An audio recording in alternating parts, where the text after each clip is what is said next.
दुर्गा नदी के किनारे बसा एक गांव फूलपुर। गांव में कुछ 100-150 लोग रहते थे। अंजलि, जो कि पास ही के जिले में रहती थी और 12वीं पास कर चुकी थी, उसके पिताजी ने बेटी को जल्दी विदा करने के लिए उसकी शादी फूलपुर गांव के मुकेश से करवा दी थी। मुकेश कभी स्कूल नहीं गया था और इस कारण वो पढ़ा लिखा नहीं था और बाकी गांव वालों की हालत भी मुकेश जैसी ही थी। मुकेश के घर में उसके माता पिता भी रहते थे। सासू माँ, मैं बाहर मंदिर तक जा रही हूँ, आधे घंटे में आ जाऊंगी। अरे अभी कहीं जाने की जरूरत नहीं है, चुपचाप जाके रसोई में रात के खाने की तैयारी करो। और ये घूंघट क्यों हटा लिया है तुमने? क्या पता नहीं कि इस गांव में औरतें बिना घूंघट के नहीं रहती। रात में अंजलि छत पर जाकर अपनी मम्मी से बात कर रही होती है। तभी गांव की 3-4 औरतें उसे देख लेती है और दरवाजे पर आकर उसकी सास से शिकायत करने लगती है। और क्या हुआ? अरे छत पे तो देखो, आपकी बहू मटक मटक के किसी से फोन पर बात कर रही है। दिन भर फोन पे लगी रहती है। अरे कल तो मंदिर के पास वो क्या कहते हैं, सेल्फी ले रही थी।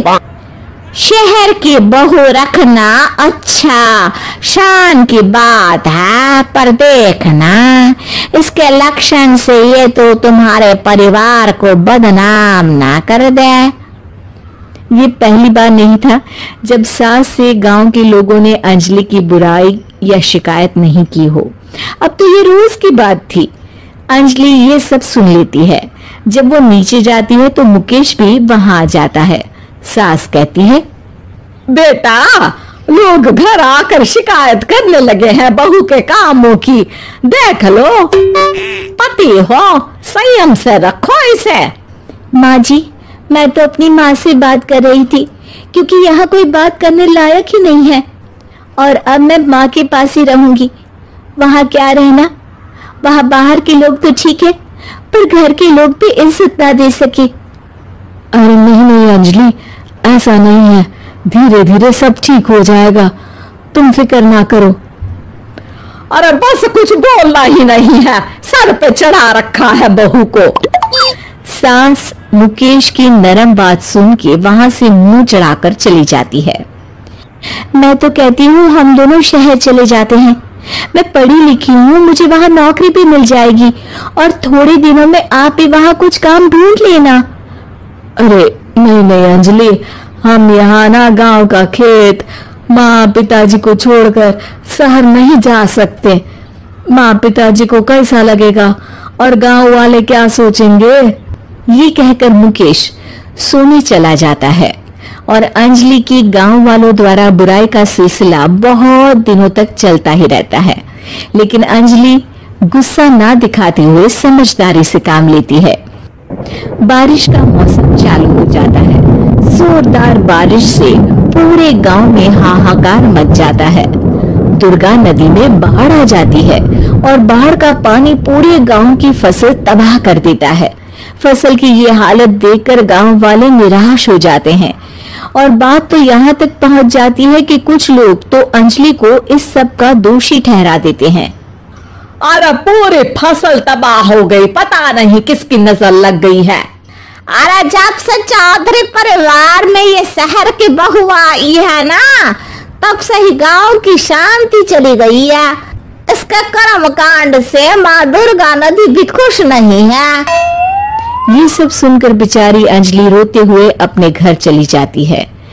कुछ दिन बाद सभी गांव वाले अपनी फसल का मुआवजा लेकर अपने अपने घर आते हैं।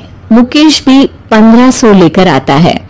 अंजलि को जब पासबुक दिखाता है तो अंजलि हैरान हो जाती है। अरे, ये पासबुक में तो उन्होंने 4000 की एंट्री करी है और आपको सिर्फ 1500 दिए। सच में? अरे वो सरकारी अफसर आपको बेवकूफ बना रहे हैं। सरकार की तरफ से हमें 4000 मिले हैं, लेकिन बाकी का सारा पैसा खुद ही खा रहे हैं। आप लोग के अनपढ़ होने का फायदा उठा रहे हैं। ये सब सुनकर मुकेश परेशान हो जाता है, लेकिन अंजलि उसे हिम्मत से काम लेने को कहती है और सुबह होते ही मुकेश को पंचायत कार्यालय ले जाती है और साथ में गांव के और लोगों को भी। आप सरकारी बाबू क्या गांव के लोगों को बेवकूफ समझते हैं? आपको क्या लगता है ये पढ़े लिखे नहीं है तो आप कुछ भी मनमानी करेंगे? ये बेचारे दिन रात इतनी मेहनत करते हैं, ये हमारे अन्नदाता हैं और आप इनके साथ ऐसा धोखा करते हैं। अरे क्या बके जा रही है ये लड़की, किस धोखे की बात कर रही है? अपने कांड करके नदी माँ को नाराज करके हमारा नुकसान करके इसे चैन नहीं मिला क्या? सरपंच जी, इन सरकारी बाबू ने मुझे बेवकूफ बनाया है और मेरे हिस्से के पैसे खुद चट कर गए। बस ये सुनती ही सरपंच वहां से दुम दबाकर भाग जाता है। पता चलता है कि जनपद अधिकारियों ने गांव के सरपंच के साथ मिलकर सबके साथ धोखा किया है।